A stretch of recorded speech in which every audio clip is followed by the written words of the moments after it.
जय श्री राम, जय बागेश्वर धाम सरकार। दोस्तों नमस्कार।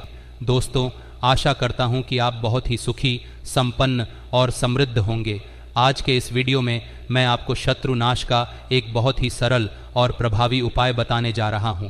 लेकिन उससे पहले दोस्तों मैं आपको बताना चाहूँगा कि शत्रु अक्सर आपकी तरक्की को देख नहीं पाते। चूँकि यह कलयुग का समय है, हमारे आसपास के लोग, यहाँ तक कि जान पहचान वाले भी शत्रु बन जाते हैं। इसकी वजह से हम कई बार अपनी प्रगति नहीं कर पाते। शत्रु ईर्ष्या, द्वेष और जलन की भावना से भर जाते हैं। कई बार ऐसा भी होता है कि कुछ ग्रह दोष जैसे राहु और केतु शत्रुता को बढ़ावा देते हैं। ये ग्रह अगर नाराज हो जाए तो बिना किसी कारण के भी शत्रु उत्पन्न होने लगते हैं। राहु खास तौर पर ऐसा ग्रह है जो कलयुग में बहुत प्रभावशाली है। यदि राहु आपसे नाराज हो गया तो वह आपको राजा से रंक बना सकता है, आपकी धन संपत्ति और मान सम्मान सब कुछ छीन सकता है। लेकिन अगर राहु प्रसन्न हो गया तो वही राहु आपको दौलत, मान और प्रतिष्ठा से भर सकता है।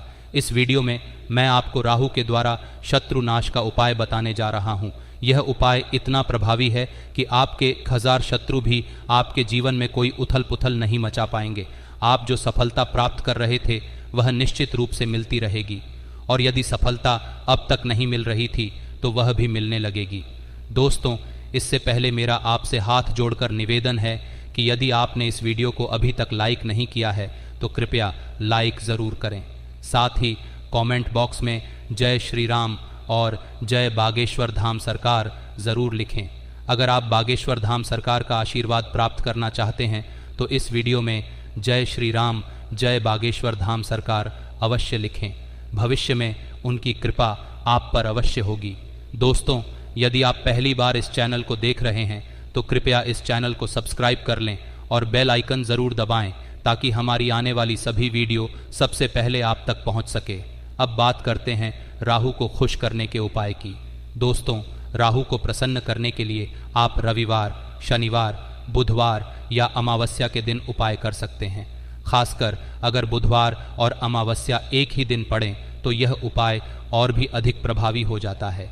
यदि आप बुधवार के दिन इस उपाय को करते हैं तो आपके जीवन में बहुत जल्दी तरक्की होने लगेगी। तो अब जानते हैं कि आपको इस उपाय में क्या करना है। माचिस की एक भरी हुई डिब्बी लें।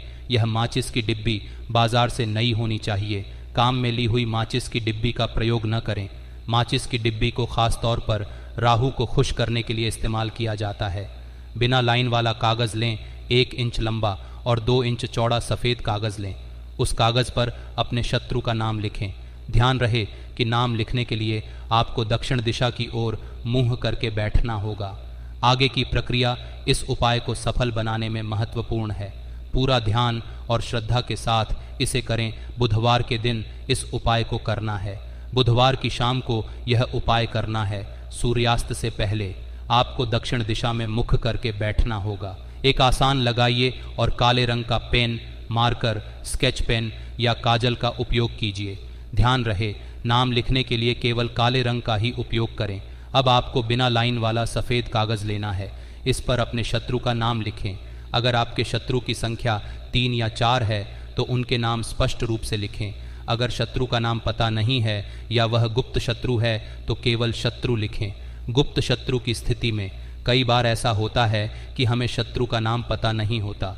यह षड्यंत्रकारी शत्रु आपके सामने अच्छे से पेश आते हैं लेकिन पीठ पीछे आपकी बर्बादी की योजना बनाते हैं।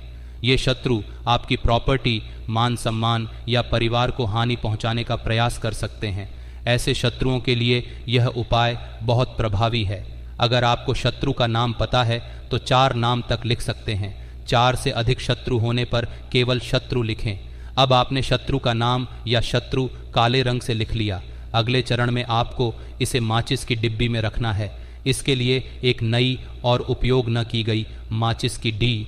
अब आपको क्या करना है, आपको माचिस की डिब्बी लेनी है और उस माचिस की डिब्बी में उस कागज़ को फोल्ड करके उस माचिस की डिब्बी में रखना है। क्या करना है, कागज़ को फोल्ड करना है, 4 घड़ी कागज़ की करनी है, 4 पलटे कागज़ की करनी है और उसके बाद उसको माचिस की डिब्बी में आपको रख देना है।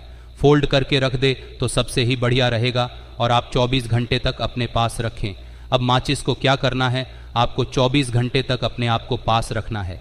मतलब कि जैसे आपने माचिस में कागज़ की घड़ी करके कागज़ को रख दिया, फोल्ड करके कागज़ को रख दिया, फोल्ड करके कागज़ को रोकने पर माचिस को बंद कर लो, माचिस की डिब्बी को बंद कर लो और माचिस की डिब्बी को बंद करने पर अपने पास रखो। अब अपने पास कहाँ रखना है? देखिए दोस्तों, आप अपने पास माचिस की डिब्बी को तकिया के पास रख सकते हैं। रात को सोते समय जैसे आपको रात को सो रहे हैं तो आप अपने पास रख सकते हैं, अपनी जेब में रख सकते हैं, ठीक है, लेकिन 24 घंटे तक आपको अपने पास रखना है। आप कहीं भी रख सकते हैं। जैसे मान लीजिए आप कोई धंधा करते हैं, कोई बिजनेस करते हैं तो आप अपने गले में रख सकते हैं, ठीक है, अपने पास ही रखनी है। गले में नहीं रखेंगे तो ज़्यादा बेस्ट रहेगा। आप अपने पास ही रखो, बिल्कुल अपने टेंच रखो। जैसे मतलब सो रहे हैं तो थके के नीचे रख ले, है ना। और यदि आप मतलब बाहर जा रहे हैं तो अपनी जेब में रखिए, लेकिन उस माचिस को प्रयोग नहीं करना है, इसका ध्यान रखना है। माचिस की डिब्बी बंद कर दिया, अब आप उसको खोलनी नहीं है। 24 घंटे तक, जब आप 24 घंटे हो जाए तो फिर आपको क्या करना है? माचिस की डिब्बी को किसी भी निर्जन स्थान पर ले जा करके, जहाँ पर लोगों का आना जाना बहुत कम होता है, वहाँ पर ले जाए और वहाँ पर ले जा करके आपका करे। उसके पूरी ताकत से, पूरी ताकत के साथ, पूरी ताकत लगा करके आप जिस समय कागज़ पर नाम लिख रहे थे ना, उस समय भी आपको राहुल की प्रार्थना करनी है, लेकिन आपको पूरी ताकत के साथ आपको निर्जन स्थान में फेंक देनी है, फेंकनी है दोस्तों, रखनी नहीं है, फेंकनी है। फेंकने और रखने में बहुत फ़र्क होता है ना। एक तो अपन नीचे डाल दे मत जिसको, और एक फेंक दे। तो दोस्तों आपको फेंक देनी है, ज़ोर से फेंक देनी है माचिस को, ठीक है, निर्जन स्थान पर फेंक देनी है। अब क्या करना है आप समझिए बात को, क्या करना है आपको, ठीक है।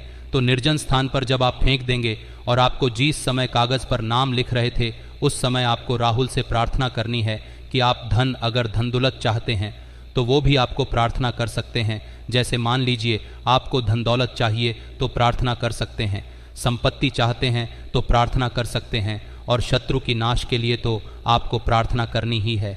आपको ये प्रार्थना करनी है कि है राहुल देवता, मेरे जितने भी शत्रु हैं जो इसमें लिखे हुए हैं, और जो झात और झात सभी तरह के शत्रु है, उन सभी तरह के शत्रुओं का नाश हो जाए, उन सभी इस तरह के शत्रुओं का खात्मा हो जाए, यही मैं चाहता हूँ, यही मेरी आपसे प्रार्थना है राहु देवता। तो उसके बाद आप राहु से प्रार्थना कर सकते हैं। राहु से माचिस की डिब्बी का उपाय करके आप राहु को खुश कर देंगे। जब आप इस माचिस को फेंकें तब भी राहु देवता से प्रार्थना करें, जो भी आपके मन में प्रार्थना है। जैसे कि आपके दुश्मन के नाश की प्रार्थना है तो दुश्मन के नाश की आप प्रार्थना कीजिए कि ये जितने भी हमारे दुश्मन हैं वो निस्तनाबूद हो जाए, ख़त्म हो जाए बिल्कुल, और मेरे जीवन में इन दुश्मनों का कुछ भी नहीं हो, यानी कि कोई भी इंटरफियर मेरे जीवन में ये दुश्मन नहीं करें। मैं अपनी तरक्की करता रहूं और बहुत ज़्यादा तरक्की में करूं, बहुत ज़्यादा पैसा मेरे पास आए और ये दुश्मन मेरा कुछ भी नहीं बिगाड़ पाए। इस तरह की प्रार्थना आपको करनी है। यकीन मानिए दोस्तों, आपका दुश्मन कितना भी ताकतवर हो किसी के लायक नहीं बचेगा। इस तरह की कंडीशन उसकी हो जाएगी दोस्तों। कितना भी ताकतवर दुश्मन हो, उसकी सब मान सम्मान, मान प्रतिष्ठा, धन दौलत सब कुछ नष्ट हो जाएगा। इस उपाय से यदि आपने इस उपाय को कर लिया तो यकीन मानिए दोस्तों, ये बहुत ही काम का उपाय है। बहुत से लोगों ने इसको किया है और बहुत से लोग इसको कर भी रहे हैं और इनको रिजल्ट मिला भी है। दोस्तों कई लोग कमेंट में लिखते हैं कि ये जो उपाय है हमसे नहीं हुआ, हमारे दुश्मन का कुछ नहीं हुआ। तो दोस्तों देखिए, आधा अधूरा ज्ञान बहुत ही खतरनाक होता है। हो सकता है आपने उस विधि को कुछ गड़बड़ कर दी हो, या तो इसमें कुछ चूक गए हो, इस वजह से उपाय फल नहीं देता। नहीं तो 100% ये फल देता है। और भी मैंने उपाय बताए हैं। शत्रु नाश के यदि ये आपको नहीं लग रहा तो आप दूसरा उपाय भी कर सकते हैं दोस्तों। तो निश्चित रूप से आपको शत्रु का नाश आप 100% कर पाएंगे। तो दोस्तों मिलते हैं वीडियो में, तब तक के लिए जय श्री राम, जय बागेश्वर राम सरकार। वीडियो को लाइक ज़रूर कर देना।